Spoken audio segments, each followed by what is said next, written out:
Aksi nyata dalam platform Merdeka Mengajar dengan topik kurikulum Merdeka.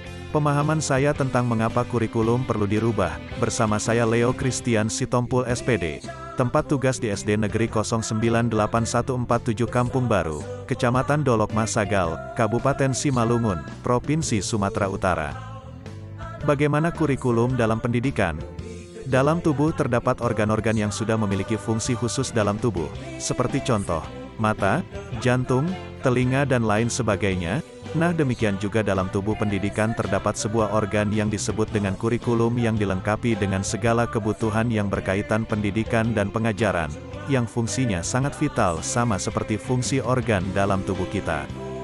Namun yang membedakan antara organ dalam tubuh dan kurikulum adalah kurikulum perlu dirubah dan diadaptasi sesuai dengan kebutuhan belajar, lingkungan belajar, sosial budaya, dan perkembangan zaman. Nah, sebelum kita bahas lebih dalam, mengapa kurikulum perlu dirubah, kita harus mengetahui dulu apa itu kurikulum. Apa itu kurikulum? Dalam dunia pendidikan kata kurikulum tidak lepas dari ingatan kita, karena kurikulum sering dibahas dan diintegrasikan ke dalam pembuatan dokumen satu oleh kepala sekolah dan stakeholder sekolah. Menurut saya kurikulum itu adalah suatu wadah yang dibentuk dengan sempurna agar tercapai tujuan, maupun visi dan misi pendidikan yang diadaptasikan dengan lingkungan sekolah secara geografis, budaya, dan sosial di lingkungan sekitar. Mengapa kurikulum perlu dirubah? Seiring berkembangnya zaman maka begitu pula dengan pesatnya multidigital yang sangat berpengaruh dengan komunikasi, aktivitas dan juga informasi setiap individu di lingkungan masyarakat lokal, nasional maupun global. Begitu juga dengan pengalaman dan kodrat alam yang dimiliki setiap siswa pasti berubah seiring berubahnya lingkungan sekitar di mana siswa tersebut. Indonesia memiliki beribu pulau, beragam suku, budaya dan kebinekaan lainnya yang tentunya memiliki kodrat yang berbeda juga dalam setiap individu yang sama halnya dengan kodrat setiap siswa. Zaman sebelum globalisasi berkembang seperti saat ini, dalam kurikulum terdahulu memiliki sumber belajar sangat terbatas yaitu dari buku, perpustakaan, koran, dan guru. Tentu hal tersebut membatasi siswa ingin mengeksplorasi atau mencari kebutuhan belajar yang diinginkannya.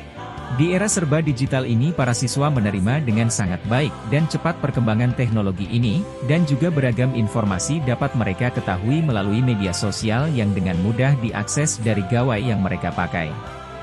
Melihat situasi tersebut, tentu ada dampak negatif dan positif yang mungkin akan membuat siswa terjebak dan akan berpengaruh dengan pendidikan. Untuk itu perlu sebuah terobosan baru agar pendidikan mampu mengintegrasikan kodrat alam dan zaman yang dimiliki siswa tersebut dalam pembelajaran. Sehingga siswa tersebut dengan mudah menerima dan menemukan potensi yang ada dalam dirinya melalui pendidikan di sekolah yang terintegrasi dengan multi-digital yang sedang bersama-sama dengan mereka. Bagaimana mengintegrasikan hal tersebut dalam pendidikan? Nah, disitulah perlunya perubahan kurikulum agar kurikulum tersebut tidak bersifat memaksa, namun terlaksana sesuai dengan tujuan pendidikan. Dengan memanfaatkan kodrat yang dimiliki oleh setiap siswa, sehingga kurikulum dapat diterima dengan baik oleh seluruh siswa, karena terintegrasi dengan kodrat alam dan zaman yang mereka miliki sendiri. Bagaimana kurikulum dalam pembelajaran? Kurikulum Merdeka, Merdeka Belajar dan Merdeka Mengajar yang kita banggakan saat ini, adalah suatu perubahan yang sangat signifikan dan sesuai dengan kodrat alam dan zaman siswa. Sehingga guru lebih mudah dan bebas merancang dan untuk mengimplementasikan capaian pembelajaran di mana pembelajaran tersebut sesuai dengan kebutuhan siswa, dengan memanfaatkan media sosial. Seperti WhatsApp, Gmail, YouTube, video pembelajaran, membuat bahan ajar melalui Canva, dan lain sebagainya, yang tentunya hal-hal tersebut sangat diminati dan disukai oleh siswa karena sesuai dengan kodrat alam dan zamannya.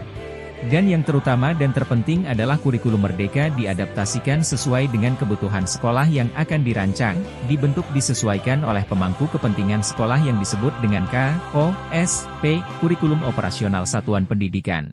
Sebagai penutup, itulah sebabnya kurikulum tersebut perlu dirubah sesuai dengan kebutuhan belajar murid dan diadaptasikan dengan keadaan atau kodrat alam dan zaman. Sehingga kurikulum itu tidak kaku tetapi harus mampu menerima perubahan demi pendidikan yang maju, siap menerima hal baru, dan siap meniti masa depan siswa yang memiliki kebahagiaan yang setinggi-tingginya baik sebagai manusia maupun sebagai anggota masyarakat.